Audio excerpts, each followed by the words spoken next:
Assalamualaikum warahmatullahi wabarakatuh. Perkenalkan, nama saya Bimantoro Sabun Korebima, NIM 2233211179, kelas E, jurusan Manajemen, Fakultas Ekonomi. Di sini saya akan menjelaskan tentang amortisasi hutang dan depresiasi. Pertama, saya akan menjelaskan tentang pengertian amortisasi hutang. Amortisasi berasal dari kata bahasa Inggris, yaitu berasal dari kata amortize. Secara harfiah, arti dari kata amortize adalah membawa mati. Pengertian amortisasi adalah proses pelunasan yang berlangsung selama jangka waktu tertentu dan juga terjadi secara bertahap. Yang kedua, pengertian depresiasi. Depresiasi atau penyusutan adalah suatu akumulasi biaya yang dialokasikan untuk aset tetap selama suatu periode tertentu. Depresiasi atau penyusutan dapat diartikan sebagai suatu hal yang dapat mengubah biaya asli dari aset tetap baik aset. Dunia bisnis, pengertian depresiasi merupakan suatu akibat dari konsumsi biaya aktif sehingga akan mengalami penurunan nilai dari suatu aset. Selanjutnya saya akan menjelaskan tentang hubungan amortisasi hutang dan depresiasi.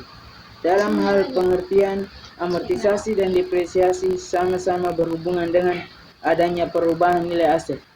Jadi pengertian amortisasi adalah pengurangan atas suatu nilai aktiva tidak terwujud. Sedangkan depresiasi adalah perubahan nilai pada aset berwujud. Amortisasi dan depresiasi pun mempunyai keterkaitan pada proses pelaksanaannya.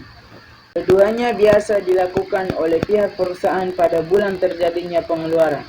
Artinya amortisasi dan juga penyusutan memang tidak mampu dipisahkan.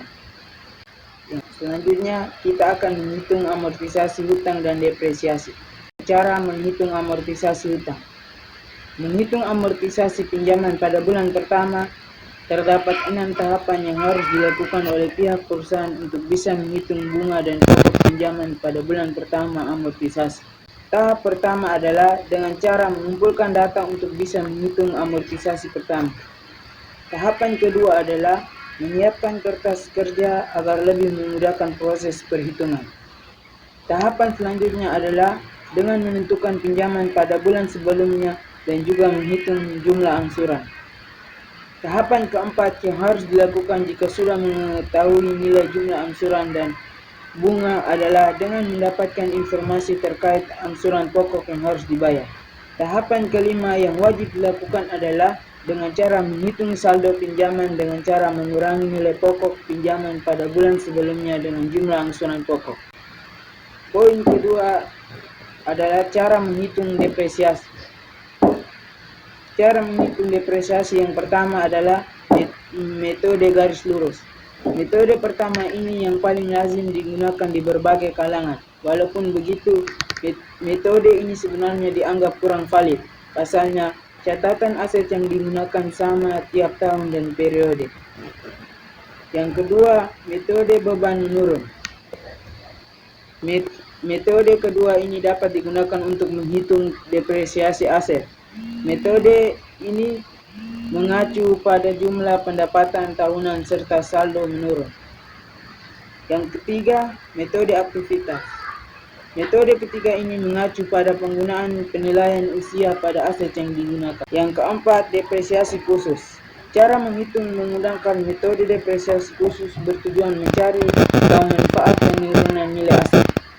Ada 2 tipe yang dapat dipilih dalam metode ini, perusahaan atau akuntan.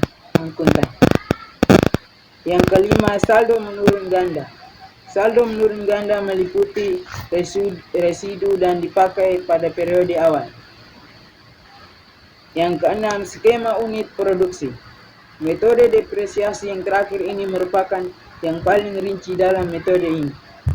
Diwajibkan perhitungan aset menggunakan satuan waktu yaitu jam dan berat yaitu kilogram. Yang terakhir kesimpulan dari pengertian amortisasi dan depresiasi. Pengertian amortisasi beda dengan penyusutan ataupun depresiasi, sehingga amortisasi tidak bisa disamakan dengan depresiasi. walaupun keduanya memiliki peran yang saling berhubungan. Oleh karena itu, amortisasi tidak dapat disamakan dengan depresiasi, meskipun keduanya memiliki peran yang saling bergantung. Sekian dan terima kasih. Assalamualaikum warahmatullahi wabarakatuh.